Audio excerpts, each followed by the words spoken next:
So right now I'm joined by another speaker here at Future Renting in Wales, and it's John King from TDS. Hello. And you spoke this morning. Yes. And I guess there's kind of some themes coming out today, isn't there?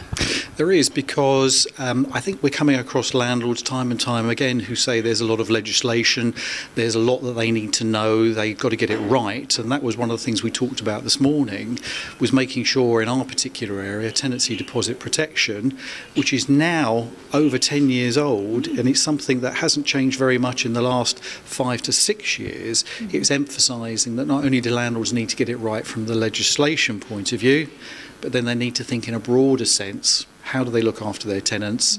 Because there are impacts of not getting it right. Some of those are about getting possession. A lot of those are about avoiding a penalty for not getting it right. But more importantly, with all the legislation changes about retaliatory possession orders, you may well find a judge has much more focus on how the landlord has treated the tenant, this duty of care during the tenancy. So we were talking this morning not only about protecting the deposit, but how you can make sure, if you've got a reasonable claim for something the tenant should have done during the tenancy, and that may mean you call on their deposit to satisfy that loss, having some sort of audit trail, key documents, tenancy agreements, inventories, rent statements, where some landlords will say, well, I've never had to worry about that before. It's key to making sure that when you come to us and say, how would you distribute that deposit, they've got it all to hand.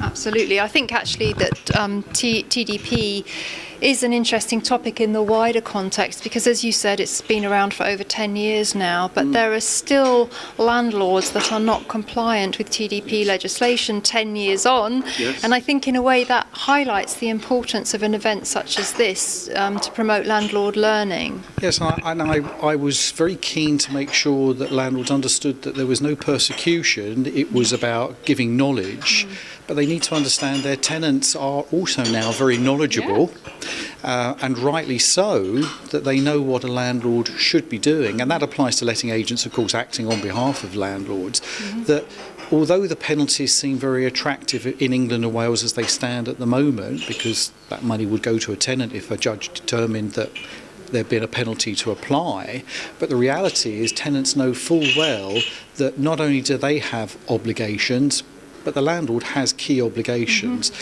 That contract, which is what a tenancy agreement is the rules of engagement. And if it's in the tenancy, then it's something that the parties have agreed to. Now, we're not the courts, and of course ADR, Alternative Dispute Resolution, is really about ensuring that the parties have a free, that's cost effective, quick, that means quicker than going to court, and well-balanced opinion about how the deposit should be distributed if the parties can't agree once the tenancy is ended. But tenants also understand that if the landlord's going to be unreasonable or doesn't have any evidence, or possibly not treated them very well, we're not a regulatory body, TDS, none of the schemes are regulatory bodies, but it may well have an impact with the evidence on how our adjudicators decide how the money is to be distributed. Now, that tenant knowledge is really, really good, but it does impact on landlords when it comes to serving Section 21s as they stand, getting possession, maybe putting themselves in a situation where if they've not protected the deposit correctly because simply they've missed something off on the PI, well, they've not served the scheme leaflet.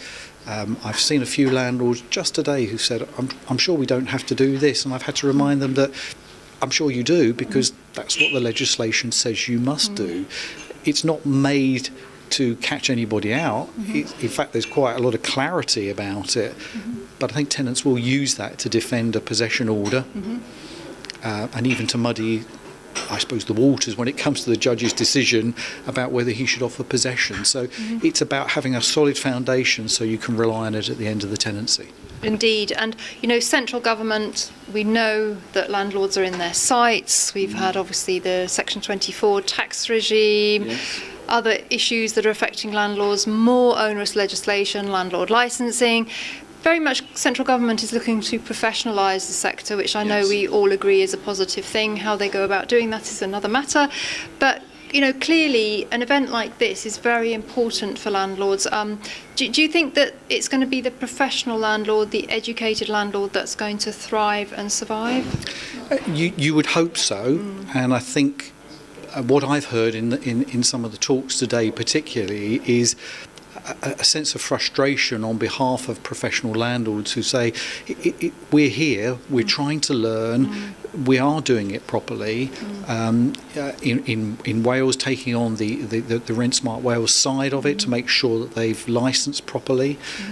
But I think the frustration they feel is that's all very well for us, but what do we get out of it when there's so many other people maybe working in a black economy outside of the legislation? Because unless the authorities go after those people in a sensible way. One of the big questions this afternoon has already been, we're doing it right, but it leaves over 100,000 landlords who may not be doing it right. What are you going to do to go after them? That couldn't be answered. Now, in tenancy deposit protection, the government have moved on in ensuring that more and more people were registering deposits correctly. But I think we have to be guarded that there will always be an element who don't do it right, and that professionalism of landlords can only lead to better accommodation. Whether it leads to more expensive accommodation is probably concerns for tenants. Indeed. I guess just to finish, John, do you think this event, the format, having the housing minister here to engage with the landlords, do you think this is a good blueprint for other events? And obviously, I think there are plans for the RLA to roll them out across the UK. Clearly, these are really good events for landlords to attend, a lot to get out of the day. I think it's brilliant, and I think it gives an opportunity for everybody, not just the professionals to attend, but you've got people who are in power, who set those rules, who mould and manage the legislation as it comes out, to get a real feeling. Sometimes that's unpleasant, but at least they get the ability to be questioned and to underline what they're doing. That's the nature of their work. I think what's very good for tenancy deposit scheme and the RLA, we have a badged version of what we do that's exclusive to RLA, which is called Deposit Guard. It does emphasise that there is a way of doing things professionally, and I think those landlords who take the route, not only do we want to know about it, we want to get it right, hopefully we'll attract the best tenants, and probably get the best properties.